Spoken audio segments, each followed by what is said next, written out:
मैं अपना परिचय दूं, माई सेल्फ मुकेश कोठारी। मुकेश कोठारी मेरा नाम है। भीलवाड़ा राजस्थान का मैं रहने वाला हूं।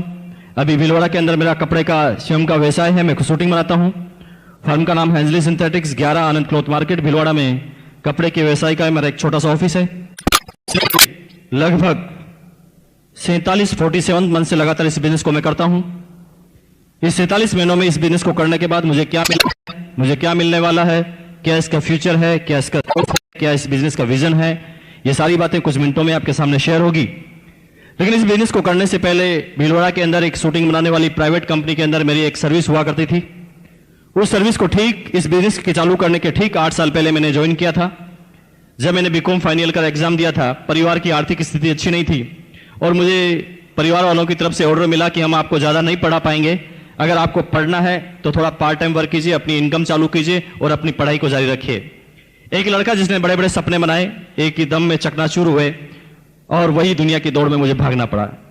भीलवाड़ा के अंदर मैंने नौकरी तलाश की, बड़ी अप्रोच नहीं थी, नौकरी नहीं मिली, लेकिन एक जान पहचान से मुझे एक सर्विस मिली। लेकिन मुझे वहां पर एक एहसान की वजह से रखा गया।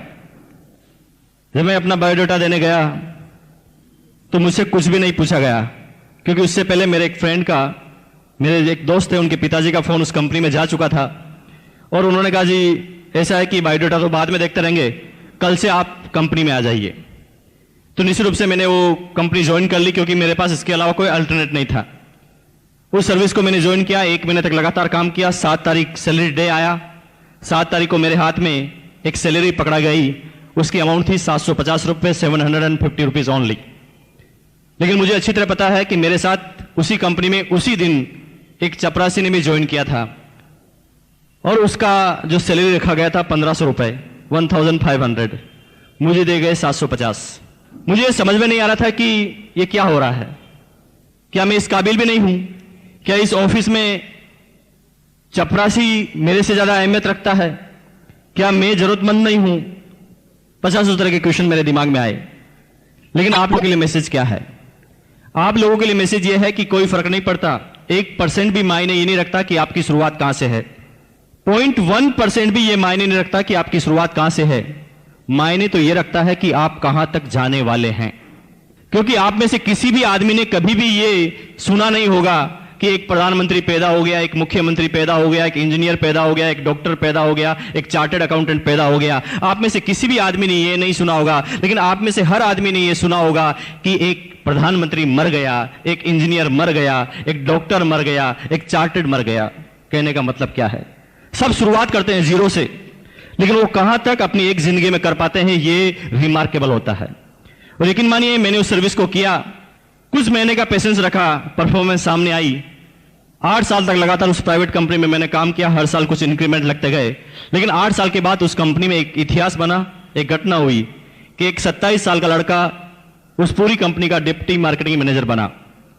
80 आदमी का स्टाफ मेरे साथ काम किया करता था और आश्चर्य की बात यह थी कि उन 80 के 80 आदमियों से मेरी जो एज थी, मेरी जो उम्र थी, सबसे छोटी थी। 13,000 रुपए ग्रोस इनकम मेरी आने लगी। कंपनी की तरफ से गाड़ी भी मिला, कंपनी की तरफ से मकान भी मिला।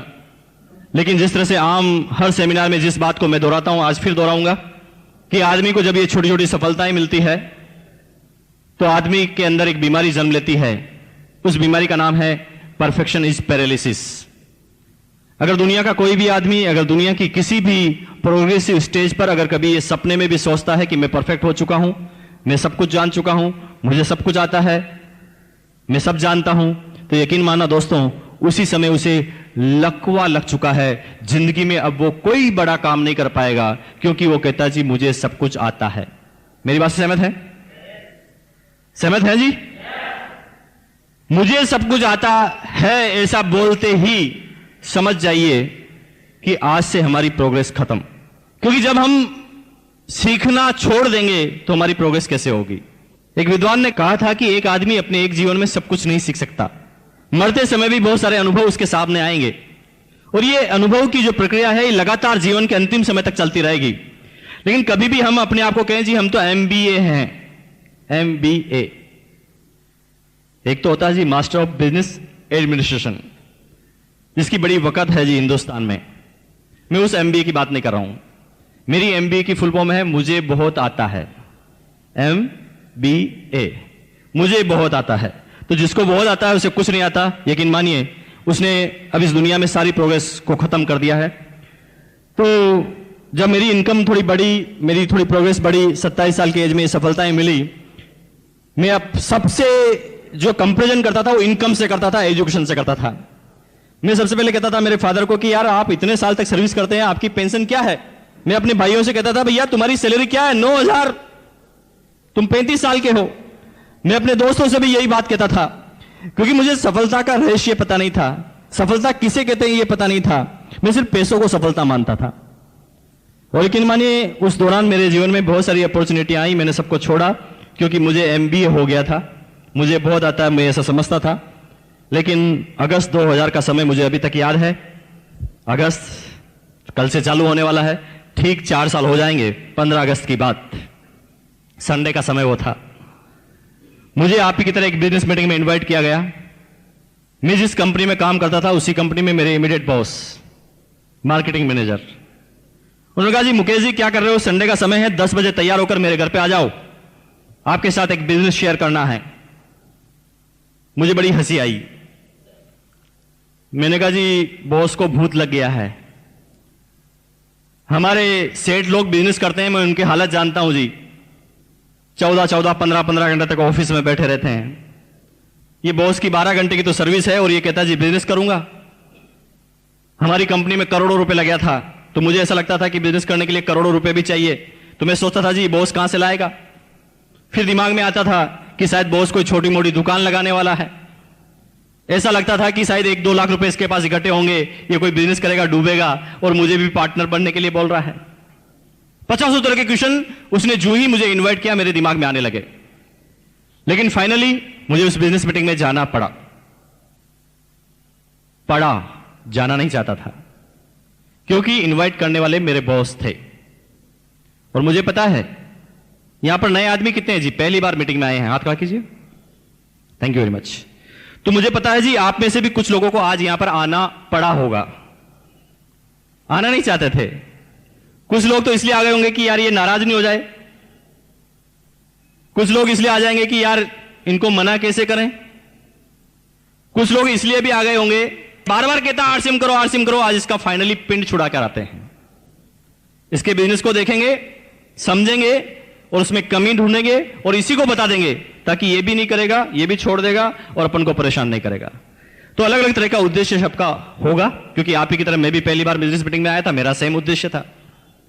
बिजनेस मीटिंग में पहुंचा, एक प्लान मुझे बताया गया था। यकीन मानिए आज के 4 साल पहले की बात मैं कर रहा हूं, मेरे सामने मल्टी लेवल मार्केटिंग का एक प्लान रखा गया। मेरी जिंदगी में मैंने पहले कभी मल्टी लेवल मार्केटिंग का नाम ही नहीं सुना। मैं तो बिजनेस करने का एक ही तरह का समझता था कि कंपनी माल बनाती है, बीच में कुछ आदमी होते हैं, वो माल कंज्यूमर तक पहुंचाते हैं, सबका इससे गुजारा चलता है, ये बिजनेस का मतलब समझता था। लेकिन मुझे एक जोरदार बात बताई गई कि पहले बिजनेस करने का तरीका ये था कि कंपनी माल बनाएगी, कंज्यूमर खरीदेगा, बीच में हो गए एजेंट, डिस्ट्रीब्यूटर, होलसेलर, रिटेलर, इन सबके ऊपर होगी पब्लिसिटी, एडवर्टाइजमेंट। कंपनी 50-55 रुपए प्रॉफिट जोड़ने के बाद आइटम यहां से निकालेगी, इन सब में मार्जिन जाते जाते जाते जाते यह आइटम जब यहां तक आएगा यह हो जाएगा ₹100 का। मेरा बिजनेस करने का, बिजनेस समझने का मतलब सिर्फ इतना सा था। लेकिन मुझे बताया गया था कि बिजनेस करने का एक नया तरीका आया है। अब क्या होगा कि आपको जो तरीका बताया गया जाएगा उसके अंदर इन सारे आदमियों को यहां से हटा दिया जाएगा। अब कंपनी माल बनाएगी, सीधा दे देगी कंज्यूमर को। दिमाग खराब हो गया। मैंने कहा जी फिर बीच वाले क्या करेंगे, माल क्या कंपनी एक एक आदमी के पास पहुंचाएगी, कैसे ये सिस्टम चलेगा। लेकिन ये क्वेश्चन तो बहुत दूर की बात थी।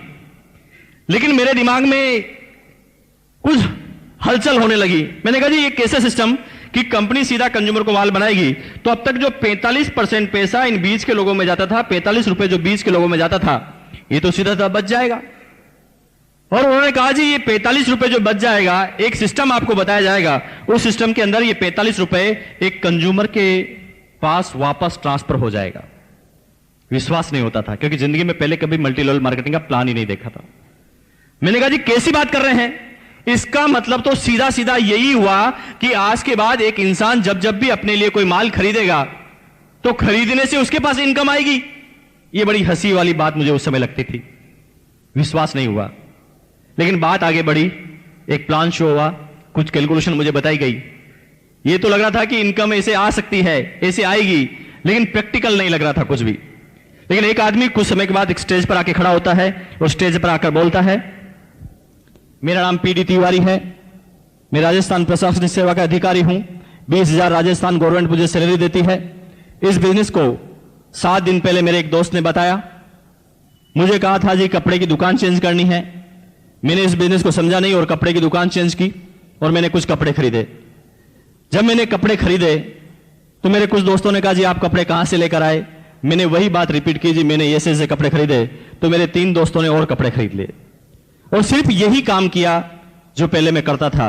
और उसका नतीजा है कि 7 दिन ये तारीफ करने से मेरे घर में एक चेक आता है, उसकी अमाउंट होती है 512 रुपए। जो ही मुझे उस आदमी ने कहा जी 512, मुझे 101% यकीन हो गया कि यह बिजनेस एकदम सही है। क्योंकि एक साधारण आदमी क्या समझता है, यहां पर भी कुछ आदमी होंगे जिनको पहले मैंने इस तरह की इनकम आई होगी 200 से लगाकर 1000 के बीच में। कोई आदमी है जी? हाथ खड़ा कीजिए, खड़े हो जाइए अपनी जगह से एक बार प्लीज। जोरदार तालियां इनके लिए, थैंक यू वेरी मच। देखिए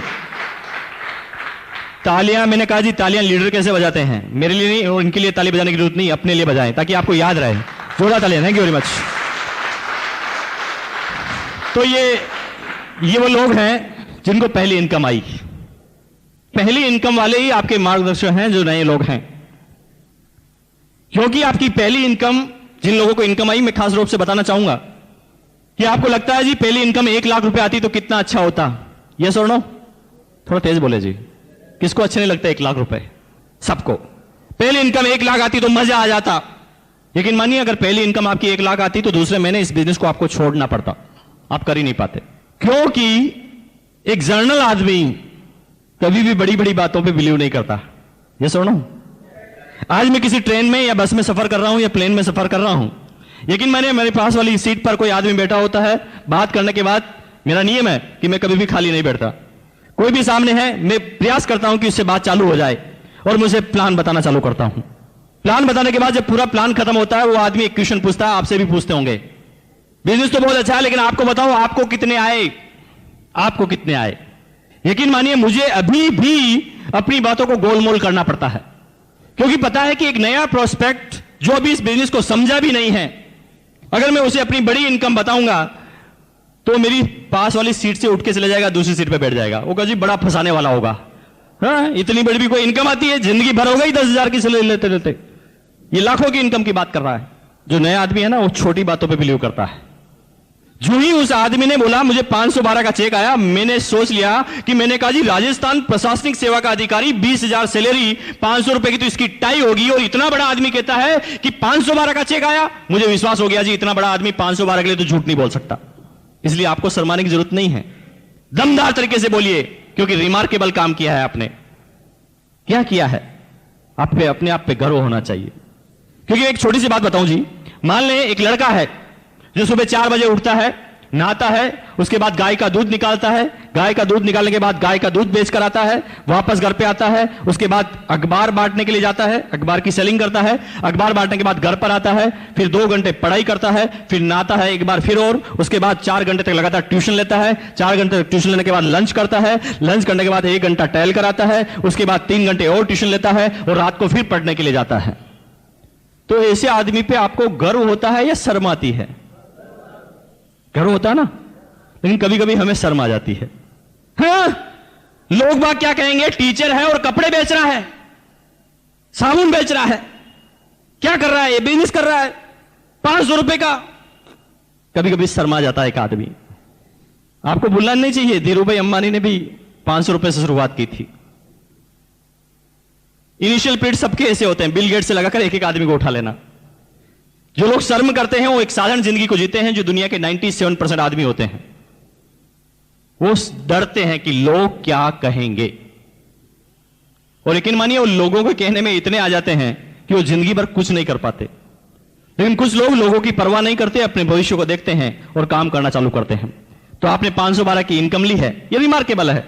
दम लगा के बोलिए, आपका दोस्त टीचर है, आप टीचर हैं, वो 9,000 कमाता है, आप भी 9,000 कमाते हैं। छुट्टी होने के बाद वो घर पर जाकर रिमोट को तोड़ता है, बिजली का बिल जलाता है, पत्नी से झगड़ा करता है, बच्चों के डांट लगाता है, कमियां निकालता है बीबी के काम में, और उसी जगह आप इसी टाइम को कन्वर्ट करने के बाद आरसीएम का काम करते हैं और 512 का चेक आता है। ये रिमार्केबल है। क्यों नहीं दम लगा के आप इसमें बात करते हैं?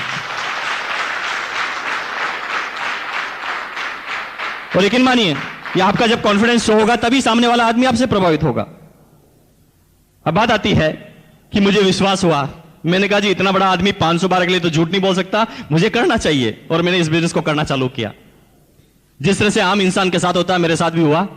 पहले मुझे 244 रुपीज का चेक आया। समझ में नहीं आ रहा था कि बिजनेस किस तरह का है, लेकिन फिर भी लगा रहा। मैसेज है संगत का असर। कभी कभी हम सही संगत में नहीं रहने के कारण भी इस बिजनेस को छोड़ देते हैं। जो लोग अपने आप को और स्मार्ट समझते हैं, जैसे कि मान लें कुछ आदमी आपके पास ऐसे भी आते होंगे जो पहले नेटवर्क कर चुके होंगे, वो नेटवर्क के बारे में जानते होंगे, या मान लें स्कीम वगैरह उन्होंने की होगी, थोड़ा बहुत वो जानते होंगे। तो कुछ लोग क्या कहेंगे, बिजनेस प्लान समझने के बाद वो कहेंगे भाई आगे तो मुझे सब कुछ आता है। उनको कहते जी मीटिंग अटेंड करो। अरे मीटिंग की जरूरत नहीं है, हम तो खुद ही लीडर हैं, हमें सब पता है कि कैसे लोगों को समझाना है। और लेकिन मानिए होता क्या है, वो यहां से कितना ही चार्ज होकर जाए, 10 आदमी के मिलने के बाद वो घर पर जाकर बैठ जाता है। वो कहता है जी बिजनेस नहीं होगा आगे, और बिजनेस की कमी निकालना चालू कर देता है। आदमी होता है एक मोबाइल के अंदर होती है एक बैटरी को चार्ज करना जरूरी है, बाकी मोबाइल चलेगा नहीं। हां, बैटरी अलग अलग कंपनी की हो सकती है, लाइक नोकिया, सैमसंग, सबकी कैपेसिटी अलग अलग हो सकती है, बस फर्क इतना सा है। लेकिन कुछ लोग सोचते हैं जी हम हमेशा चार्ज हो गए। मुकेश कोठारी भी नेगेटिव होता है, मिस्टर टीसी छाबड़ा जी भी नेगेटिव होते हैं, बीसी छाबड़ा भी नेगेटिव होता है। क्यों? ये आदमी का स्वभाव है। मान लें आप 10 आदमी लगातार आपको ना ना ना ना ना ना करेंगे, तो आप क्यों नहीं डिस्चार्ज होंगे? अपने आप एक बढ़िया आदमी भी डिस्चार्ज होने लग जाएगा। लेकिन संगत का असर क्या कहती है? मेरी इनकम कम आने के बाद भी मैं इस बिजनेस में क्यों लगा रहा? सिंपल सी बात, क्योंकि मेरे सारे दोस्त आरसीएम बिजनेस करते थे और मैं उनके हमेशा साथ में रहता था, तो हम एक दूसरे की बात से हमेशा चार्ज होते थे। जैसे मैं 2 आदमी से मिला, एक आदमी 2 दिन 2 आदमी ने ना ना कर दिया, बड़ा परेशान होता था। मैंने कहा जी ये शायद बिजनेस मेरे से नहीं होगा, लेकिन दोस्त कहते थे चलो सेमिनार में चलो, सेमिनार में चलो, तो मैं फिर सेमिनार में पहुंच जाता था। सेमिनार में जब जाता था तो कुछ लोग बोलते थे स्टेज पर, दोस्तों 15 दिन से काम किया और 17 डिस्ट्रीब्यूटर डाउनलाइन में है और 2,000 का चेक आया। ये मुकेश कोठारी अपने आप के चाटा लगाता था कि जब ये कर सकता तो तू क्यों नहीं कर सकता, चल वापस। फिर वापस, फिर 3 आदमी को मना बात की, तीनों आदमी ने मना कर दिया, फिर डिस्चार्ज, शायद मेरे से नहीं होता। फिर सेमिनार में आया, तो लोगों ने कहा जी शुरू के 15 दिन मुझे कुछ समझ में नहीं आया था, एक भी रिजल्ट नहीं आया था, लेकिन मैंने उसके बाद मेरी अपलाइन की बात को माना, उसका नतीजा है कि आज मेरे डाउनलाइन में 50 डिस्ट्रीब्यूटर हैं। फिर मुकेश कोठारी फिर चार्ट लगाता था कि मैंने कहा जी 15 दिन तो सबके साथ ऐसा ही होता है, फिर चलो। और दोस्त ये होती है रिचार्जिंग। इनिशियल पीरियड में सबके साथ यही होता है, यस और नो? सबके साथ यही होता है। और लेकिन मानिए शुरुआती चीज में हम ये काम कर लेते हैं, संगत का असर, तो आप इस बिजनेस में लगे रहते हैं, और जब लगे रहते हैं लगन से, तो कामयाबी आपके बिल्कुल नजदीक हो जाती है। दुनिया की कोई ताकत आपकी कामयाबी को रोक नहीं सकती। अब बात आती है कि मैं लगातार लगा रहा, 6 महीने में इनकम हो गई 6,000, 1,000 पर मंथ एवरेज। 1 साल तक लगातार रहा, 60,000 की इनकम हो गई, 5,000 पर मंथ एवरेज। कभी 2,000 का चेक आता, कभी 9,000 का चेक आता, कभी 3,000 का आता, कभी 1,000 का आता, कम ज्यादा। यहां कोई आदमी ऐसे हैं जिनका कम ज्यादा चेक आता है? हाथ खड़ा कीजिए, चिंता मत कीजिए, मेरे साथ भी ऐसे ही हुआ। समझ में नहीं आता था 1 साल तक ये बिजनेस किस तरह का है, कोई स्टेबिलिटी नहीं, 2,000, 3,000, कभी 9,000, कभी 1,000, क्योंकि तब तक तो मैं इस बिजनेस को समझा ही नहीं था। मैं तो समझता था कि ये आदमियों को जोड़ने का बिजनेस है। लेकिन यकीन मानिए एक एलडीपी प्रोग्राम अटेंड करने का मौका मिला, और दोस्त उस एलडीपी प्रोग्राम का इतना बड़ा असर हुआ, जो बातें मुझे बताई गई उन बातों का इतना बड़ा असर हुआ, और उसका नतीजा था कि उस एलडीपी प्रोग्राम के अगले 6 महीने बाद इस बिजनेस के मैं टेक्निकल मुकाम पर था। इनकम थी 2,85,490 रुपए।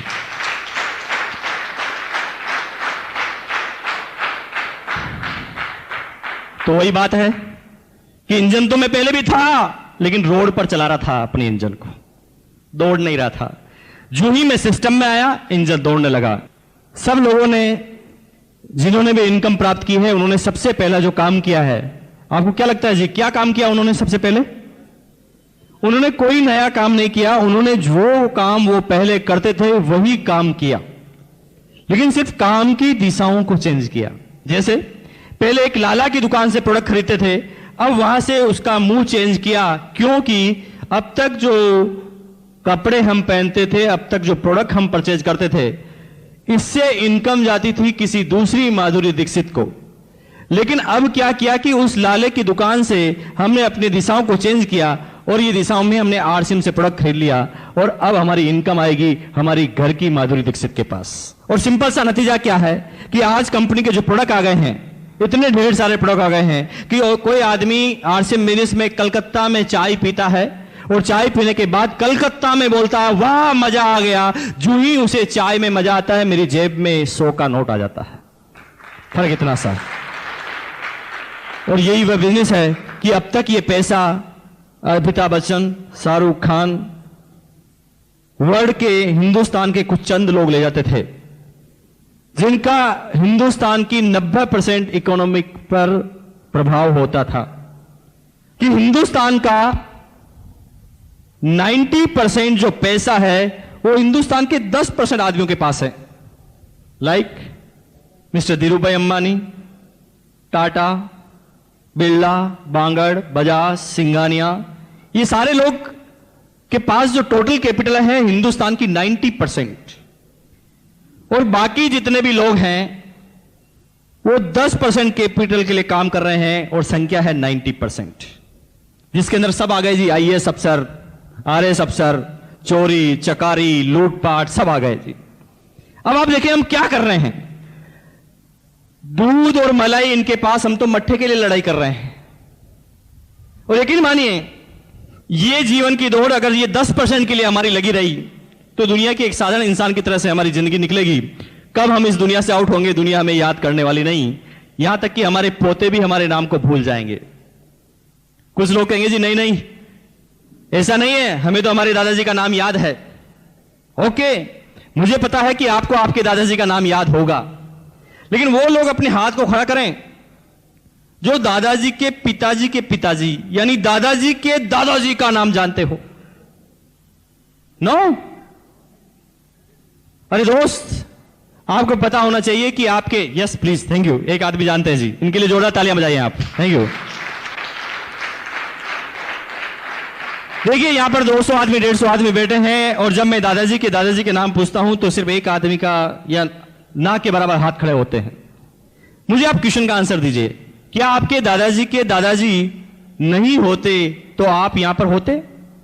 तो आप जिसकी वजह से हैं उसी का नाम भूल गए, जिसकी वजह से आज आप यहां पर बैठे हैं उसी का नाम आप भूल गए हैं। क्यों?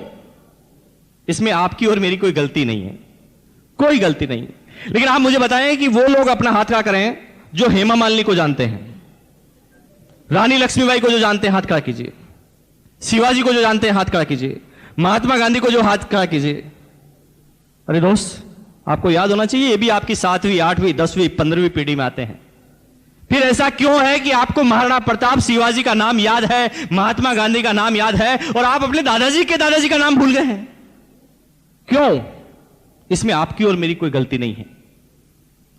शिवाजी कुछ करके गए थे, नाम याद है, महाराणा प्रताप कुछ करके गए थे, नाम याद है, महात्मा गांधी कुछ करके गए थे, नाम याद है, हमारे दादाजी के दादाजी कुछ करके ही नहीं गए थे, नाम कैसे याद होगा?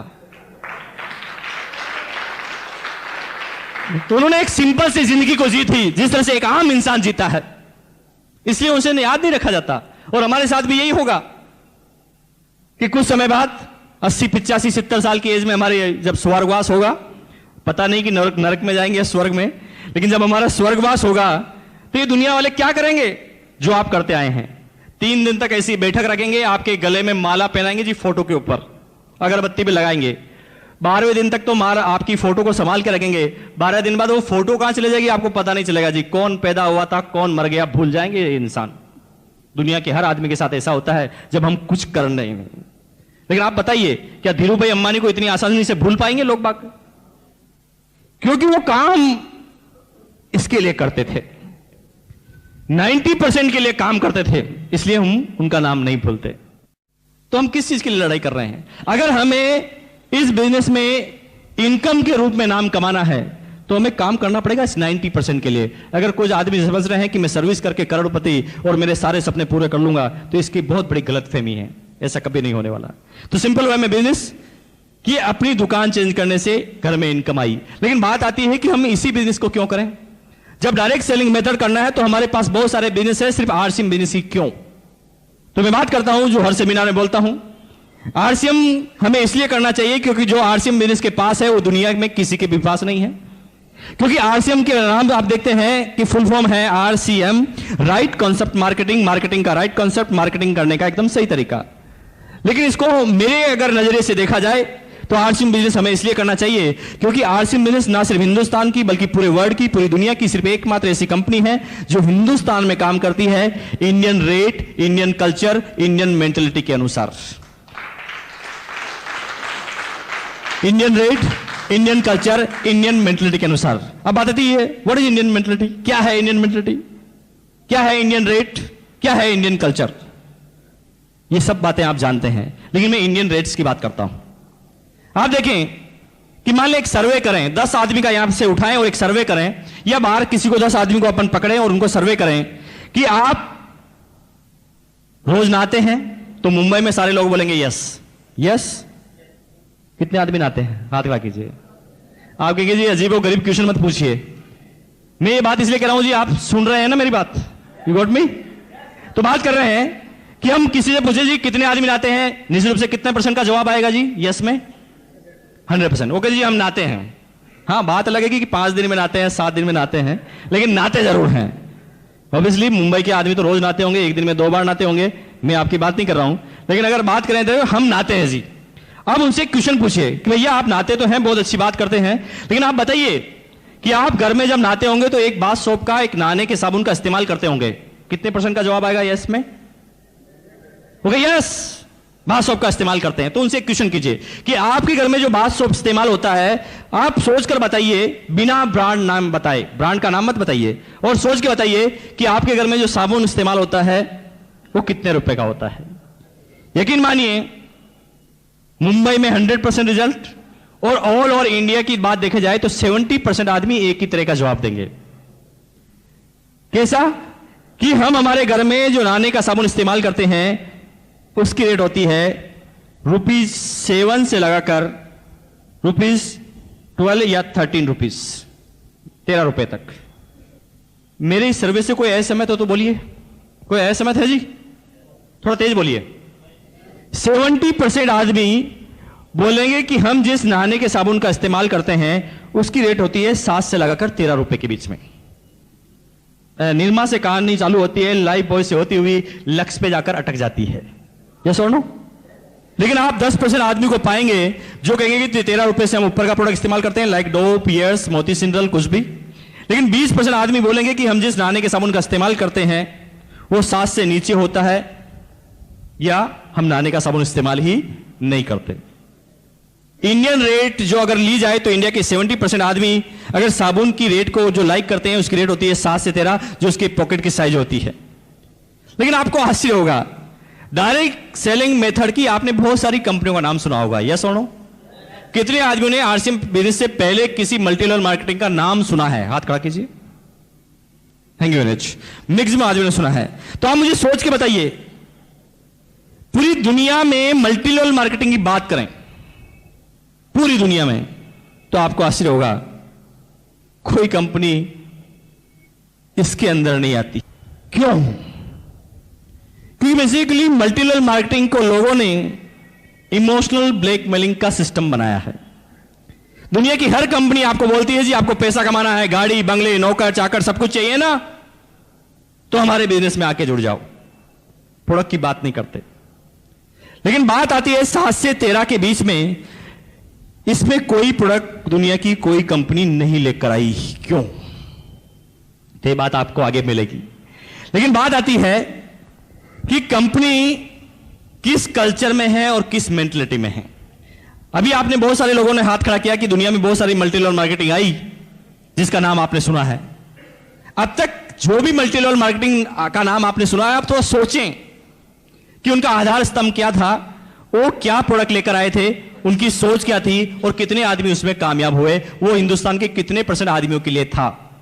तो आपको आश्चर्य होगा मल्टी लेवल मार्केटिंग में किस तरह के प्रोडक्ट आए हैं। कुछ लोग लेकर आते हैं मेडिसिन कैप्सूल है जी, कुछ लोग आते हैं पेट्रोल की गोली, कुछ लोग लेके आते हैं इंटरनेट की वेबसाइट, कुछ लोग लेके आते हैं 250 रुपए की मॉइस्चराइजर क्रीम, लाइक सो इसी तरह के प्रोडक्ट आते हैं। ये सुनो, एक एक मल्टी लेवल के बारे में आप सुन लें। कुछ समय पहले एक प्रोडक्ट कंपनी लेकर आई, वो कहते जी हमारा प्रोडक्ट है मेडिसिन कैप्सूल। ये कैप्सूल बड़ा जोरदार है जी, मैजिक कैप्सूल। इससे क्या कि हिंदुस्तान का कोई आदमी अगर मोटा है तो खाते ही पतला हो जाएगा, और अगर पतला है और मोटा होना चाहता है तो खाएगा तो मोटा हो जाएगा। रेट है इस कैप्सूल की ₹100 पर पीस। तो आप मुझे बताइए, हिंदुस्तान के किसी आदमी को पतला होने के लिए कैप्सूल खाने की जरूरत ही क्या है? कैप्सूल को हाथ में पकड़ा तो देख देख के पतला हो जाएगा। 100 रुपए जेब में होते ही नहीं हिंदुस्तान के आदमी के। तो मान लिया कैप्सूल बहुत अच्छा है, बहुत बहुत बहुत अच्छी क्वालिटी का है, लेकिन आप में से कोई ऐसे आदमी है जो कैप्सूल की कॉस्टिंग के बारे में कुछ जानते हैं? कैप्सूल की कॉस्टिंग कैसे निकाली जाती है?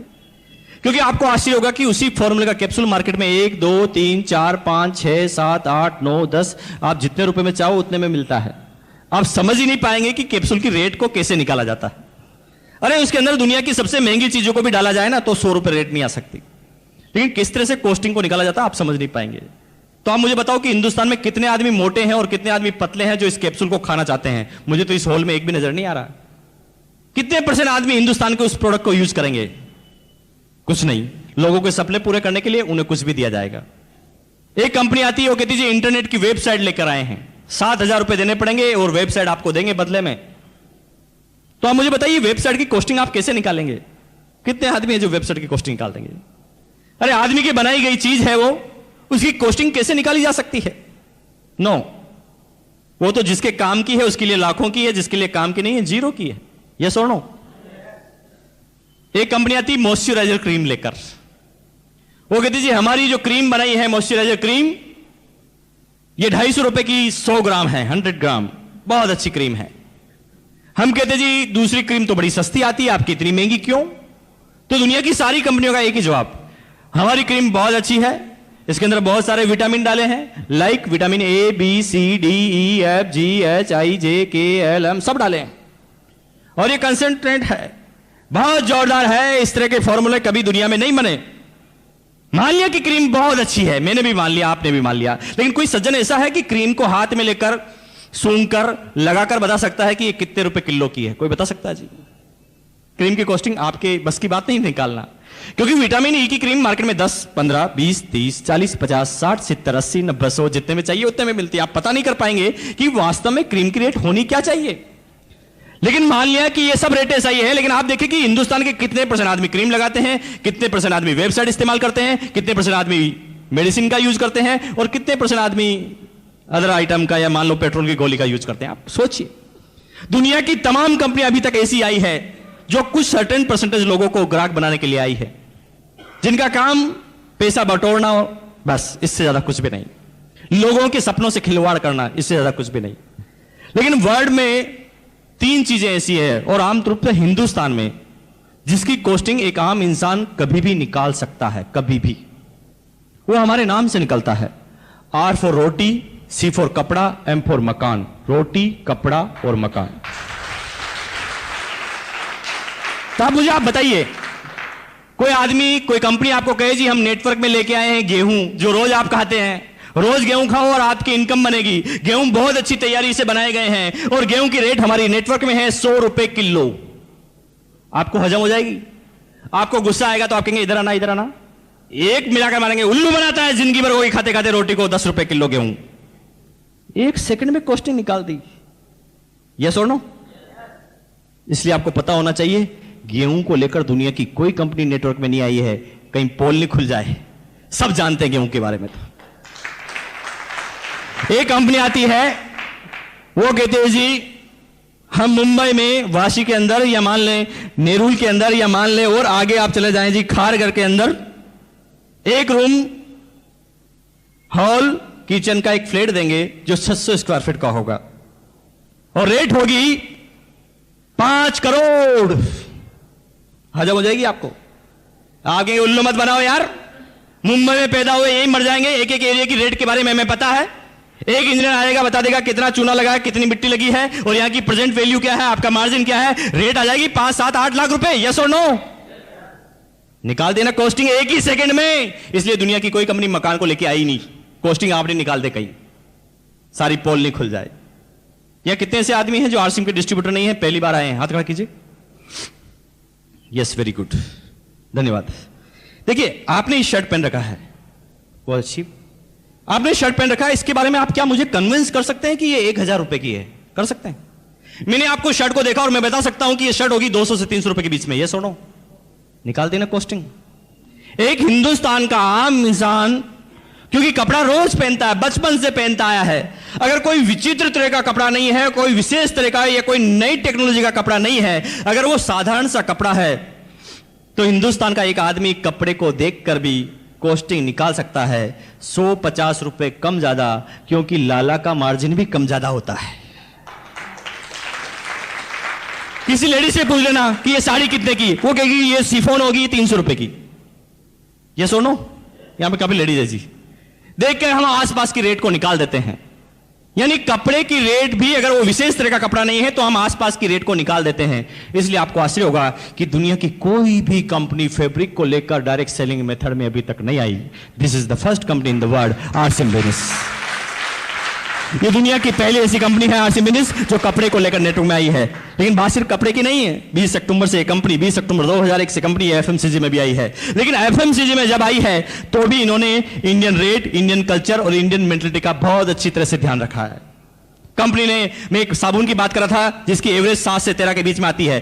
कंपनी ने एक प्रोडक्ट निकाला था, आप सब जानते हैं उसके बारे में, 100 gram 100% pure veg vitamin E and vacuum pack 70% TFM total fatty material.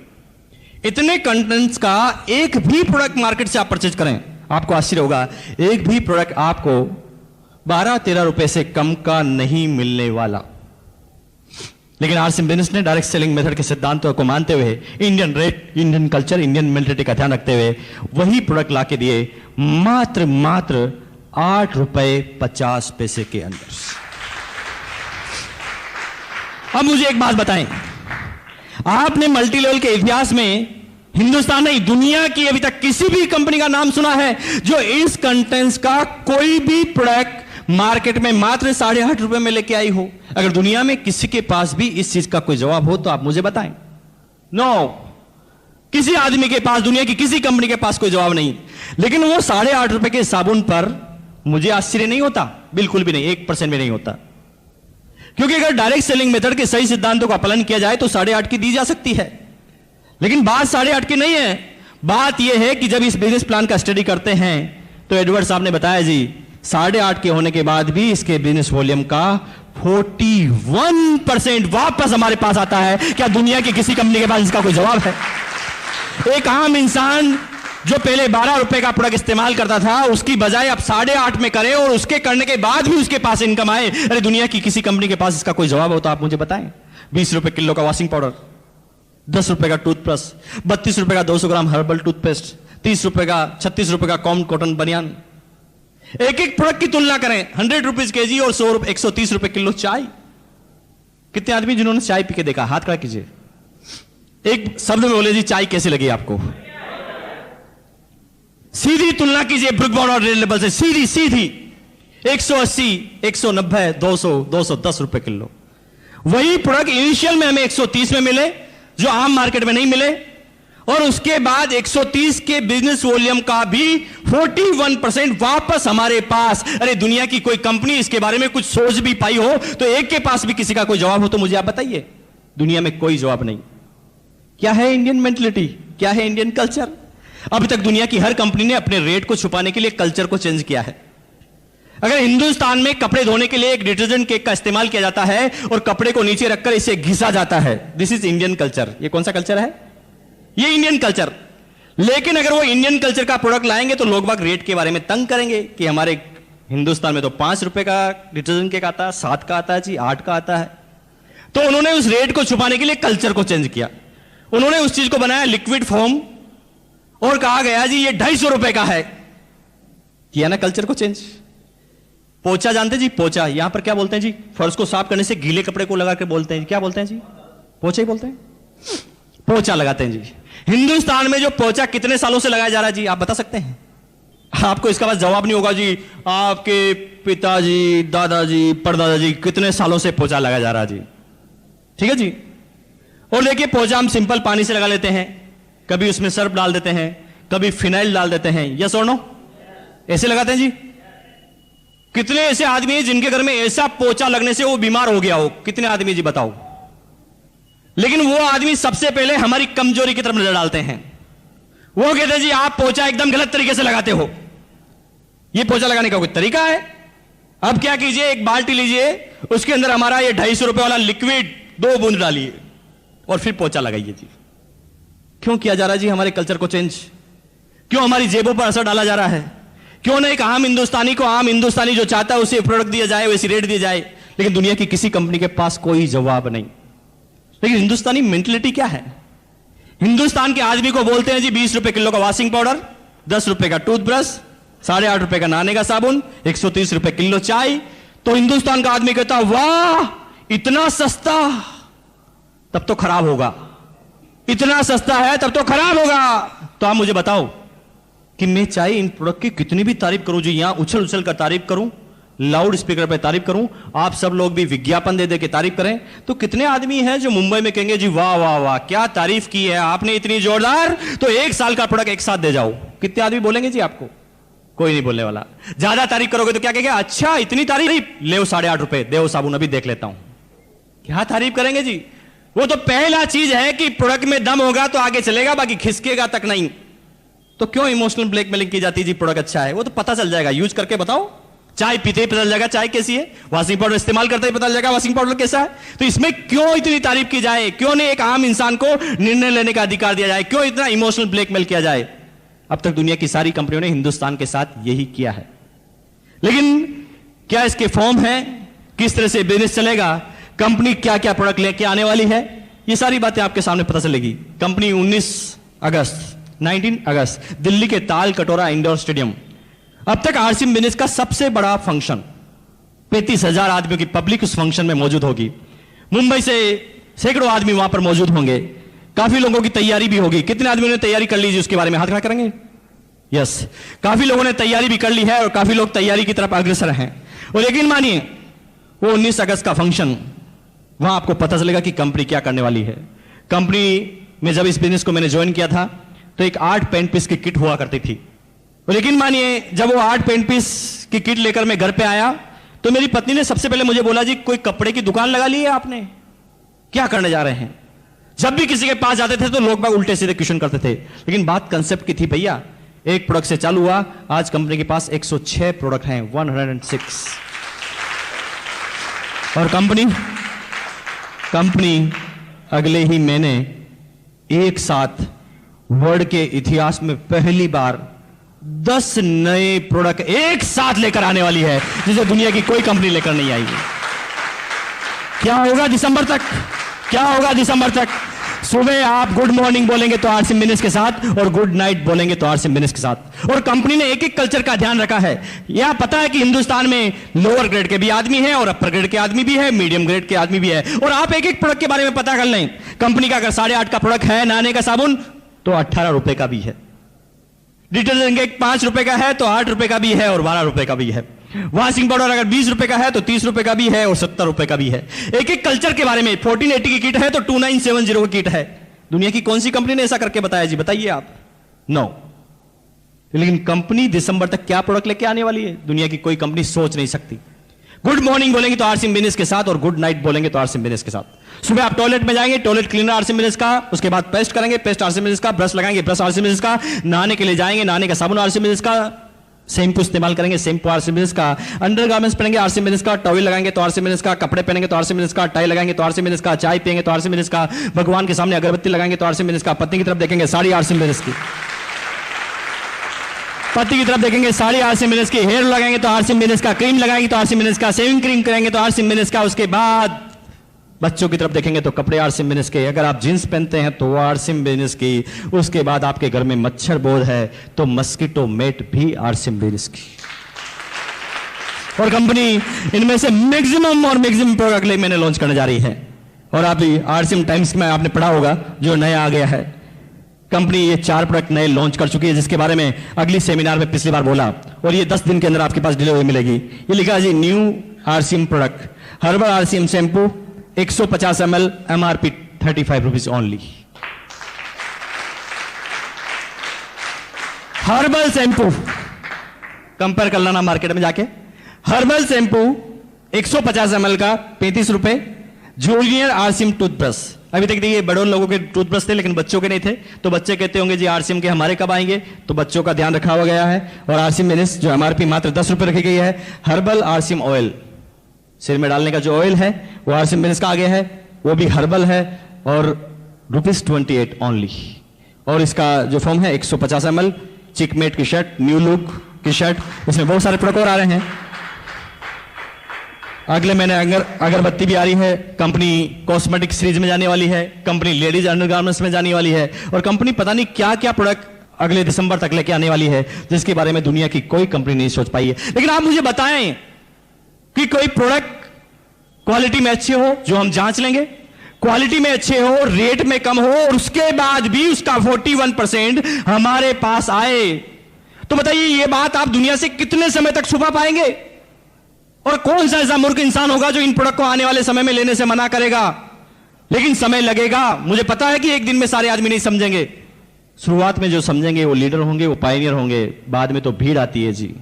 पत्नी कहती थी कि ये बनारसी साड़ी 5000 की बहुत अच्छी होती है, तो मैं कहता थी जी स्वास्थ्य के लिए खराब होती है, कॉटन साड़ी बहुत अच्छी होती है, क्योंकि उस समय 160 रुपए की आती थी। कैसे कन्विंस करते हैं हम? यही कन्विंस करते हैं, एक आम इंसान यही करता है। बच्चा कहता है क्रिकेट का बैट चाहिए MRF का, तो हम कहते हैं जी तेंदुलकर ने भी लकड़ी से शुरुआत की थी, तो इससे करो जी बहुत अच्छा शॉट आता है। यूं नहीं कहते जी जेब को हजम नहीं हो रही बात। ये कन्विंसिंग पावर है हमारी, और हम एक आम इंसान यही जिंदगी भर हम समझौते करते हैं। बच्चे को जो खिलाना होता हम खिला नहीं पाते, जो पढ़ाना होता पढ़ा नहीं पाते, पत्नी जो मांगती है वो दिला नहीं सकते, सपने हम पूरे नहीं कर सकते। ये सारे आम इंसान करते हैं, और मेरे साथ भी यही था, कन्विंस करता रहता था हमेशा। लेकिन आरसीएम बिजनेस के बाद ये लड़का जो आपके सामने खड़ा है, जिसकी एज मात्र 30 साल की है, मुंबई तो बहुत बड़ी सिटी है, यहां तो करोड़ों आदमी होंगे, लेकिन आपको आश्चर्य होगा कि भीलवाड़ा भी एक बहुत बड़ी इंडस्ट्रियल सिटी है, लेकिन इंडिविजुअल टैक्स देने के मामले में ये 27 साल का लड़का जब इस बिजनेस चालू किया और 30 साल की एज तक आते आते आज मेरा पूरे भीलवाड़ा के अंदर 70वां स्थान है इनकम टैक्स के बारे में। कि मान लें आपके बच्चे को, आपके बड़े भाई को, आपकी पत्नी को, आपके पिताजी को राष्ट्रपति अवार्ड मिल रहा है और आप नीचे खड़े हैं, तो कैसे तालियां बजाएंगे? वैसी तालियां इनके लिए बजा दीजिए आप। Thank you very much. दोस्तों, वो लोग हैं जिन्होंने 10,000 तक इनकम ली है, निश्चित रूप से ये दूसरे गियर में पहुंच गए हैं, लेकिन तीसरे गियर में आते आते गाड़ी 30-40 की स्पीड से दौड़ती है और चेक फिर 4-5 हजार के हो जाते हैं। उन आदमियों से हम मिलाएंगे, लेकिन अम्मा जी आप आइए आगे। दोस्तों, जो लेडीज आपके सामने खड़ी है शायद मेरी माता से भी ज्यादा एज की है, मेरी मदर से भी। 6 भाई बहनों का परिवार है, मैं सबसे छोटा हूं, फिर भी मैं गारंटी के साथ कह सकता हूं मेरी मदर से भी ये बड़े हैं। और लेकिन मानिए प्रेरणा लीजिए आप, मिस्टर धूरिया जिनकी ओपन हार्ट सर्जरी हो चुकी है, बाईपास सर्जरी, और उसके बाद इस बिजनेस के वो रोल्टी मुकाम पर पहुंच सकते हैं। ये माता जो आपके सामने खड़ी है, रिटायर्ड होने के बाद एक अच्छी खासी पेंशन आती है, हस्बैंड भी रिटायर्ड है, वो भी गवर्नमेंट सर्वेंट, उनकी भी बहुत जोरदार पेंशन आती है, सारी जिम्मेदारियां मुक्त हो गए हैं, उसके बाद भी इस बिजनेस को इतने लगन से करते हैं। और मैं पिछले 6 महीनों से इनका जो डेडिकेशन देखता हूं, ये रिमार्केबल है जी। और यकीन मानिए, अपने आप पे एक चाटा लगाएं और सोचें कि जब ऐसे आदमी रॉयल्टी पे पहुंचने वाले हैं तो हम क्यों नहीं पहुंच सकते। धन्यवाद, थैंक यू वेरी मच।